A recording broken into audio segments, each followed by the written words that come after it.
This Christmas marks the 100th anniversary of a remarkable event at the start of the First World War. It is said that German and British troops, and French as well according to some reports, laid down their weapons and began to exchange seasonal greetings and songs with the diggers in the opposing trenches. These soldiers walked across to talk to their opposite numbers, bearing gifts, mingling, exchanging food and souvenirs, playing soccer games together, joining in carol singing, and even having joint burial services. This very moving account points to the extraordinary power of the Christmas story to touch the human heart at the deepest level, even in the midst of great suffering, brutality, and even the direct opposition of one to another. Christmas seems to draw out of us our real humanity. It invites us again to be our best selves. If it was so 100 years ago on the battlefields of Europe, it can still happen for us today, in every part of the globe, and especially here in our own beautiful corner of the world.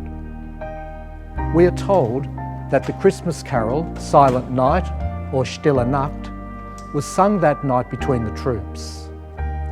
The miracle of this event was precisely that the guns fell silent, and it was indeed a silent and peaceful night, punctuated only by religious songs and the cries of Happy Christmas.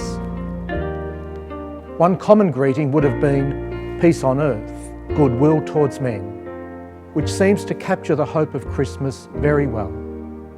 It is worth remembering, though, that the angels are reported to have said, peace on earth to people with whom God is pleased.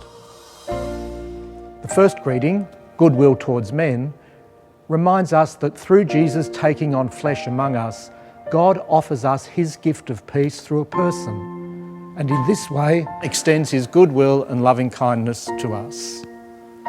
It also hints that we, in our turn, are called to imitate Jesus and to be bringers of peace and goodwill to others. If we want our lives and our world to be marked by peace and goodwill, then it is up to us to do something practical about it.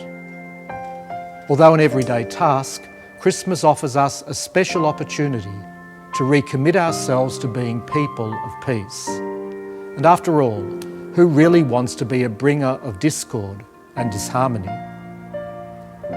The second translation, peace on earth to people with whom God is pleased, reminds us that life is not only a gift from God, but also a task.